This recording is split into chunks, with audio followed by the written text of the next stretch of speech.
With both sides stuck in a hard stalemate, they knew this war wasn't going to be about taking territory, but about simply wearing each other down.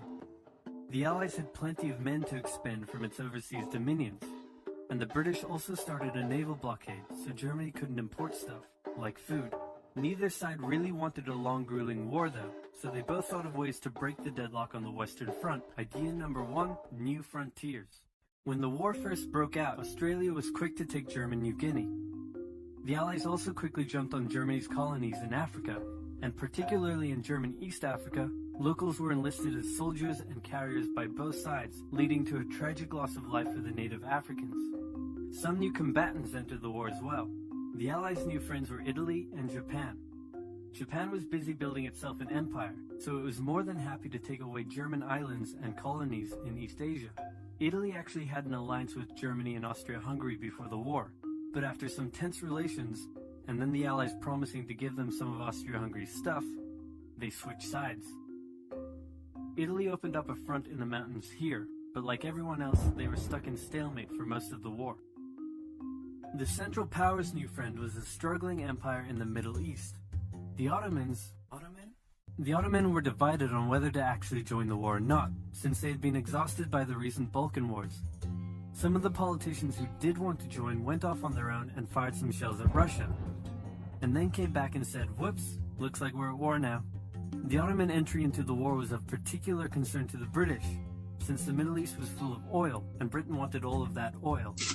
First, the Ottomans tried to attack Russia in the Caucasus Mountains, but they weren't prepared for the cold, and many of them froze to death. Then they crossed miles of desert to take the Suez Canal from the British, but that failed too. Then the Allies tried to take the Dardanelles at Gallipoli in a long and hard trench warfare campaign, but that also failed. The Ottomans blamed their initial losses on the ethnic Armenians living within Ottoman territory, and the resulting Armenian genocide led to the deaths of 1.5 million people.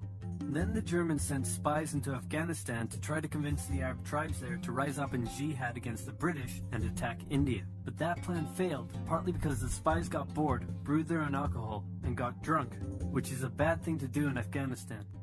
All these new frontiers hadn't done much to change the war. Aware that the Allies had more men and supplies than them, the Germans knew they had to do something to break the stalemate. Before the war, there was a big conference that set out the rules of modern warfare. No chemical weapons, no killing civilians. Basically, don't be jerks. The Germans held a meeting and decided to be jerks. Zeppelin air raids commenced over British cities. They also started attacking the Allied trenches with chlorine gas, and they used submarines to sink civilian ships. One such civilian ship was the Lusitania, which had 159 Americans on board when it was sunk, further swaying US opinion against the Germans.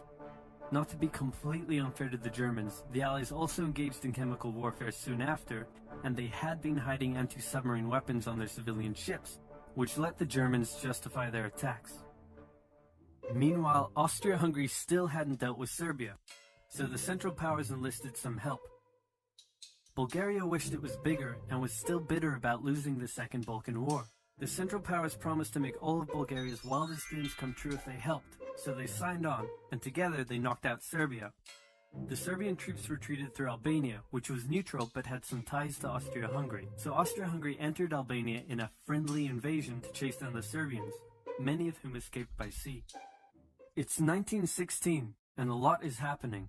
As if they didn't have enough enemies already, Germany added one more to the list. Portugal had been getting a bit chummy with the Allies behind the scenes, and Germany didn't like that one bit.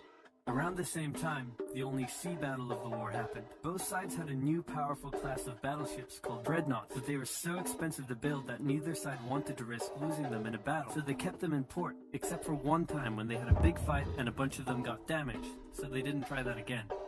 The UK started conscripting men to the army, so they had plenty of reserves, which is just as well because the Western Front was about to get brutal. The longest and one of the bloodiest battles of the war started when the Germans launched an attack around the French city of Verdun. The French defended it desperately, leading to hundreds of thousands of casualties. Under pressure, the French called on its allies to do something to draw the Germans' attention away, so the British started their own long and brutal fight, the Battle of the Somme, with 60,000 British casualties on just the first day. It was also here that the British first used one crazy brand new piece of sci-fi technology. The Russians had been getting pushed back further and further into their own territory, but in response to the French call for help, they began a huge offensive, and did really well until they ran out of supplies and got stuck. Seeing how well the Russians had been doing, Romania decided now would be a great time to jump in and win the war, and then they got pounded. The Greeks were fighting amongst themselves about whether to join the war or not. The king liked the Central Powers, while the Prime Minister wanted to join the Allies. After a brief national schism, during which the country split into two, the king finally abdicated and the country reunited. With Allied help, they began a new offensive. In the Middle East, Russia was pushing into Ottoman territory from the north. The British had also made a landing in Mesopotamia to protect Persia's oil fields, and they had also sent a small army up the Tigris River to try to take Baghdad, but the army got sieged in the town of Kut along the way and eventually surrendered. A new offensive was launched from the south with all-out desert warfare. The offensive was aided by one famous British officer, better known as Lawrence of Arabia, who helped lead the Arab tribes in a revolt that wreaked havoc on the Ottoman supply lines. By the time 1917 rolled around, everyone was exhausted. There were mutinies in the French army, the German populace was starving, and the war had drained all of Russia's supplies. There was no clear winner, and it was still anyone's war. The only question now was, who was going to break first? And the answer was Russia. Tired of not eating and mad that a crazy magic homeless guy was calling some of the shots, there was an uprising in Petrograd complete with riots and strikes. The riots turned into a full-scale revolution and a new government overthrew the Tsar. Then a few months later, the Bolsheviks overthrew the new government, and they pulled Russia out of the war. This was great news for Germany, who now only had to focus on the Western Front. But there was still one problem. The pesky United States of America was looking increasingly like it was going to join the war. America had been selling supplies to the Allies throughout the war and was getting super rich off the back of it, meaning it was in fantastic shape and was dangerous to the Germans. So Germany sent a telegram to Mexico saying, "Wouldn't it be crazy cool if you guys attacked America?" But the British intercepted the message, showed it to the Americans, and that was the final straw. American troops began shipping out to Europe.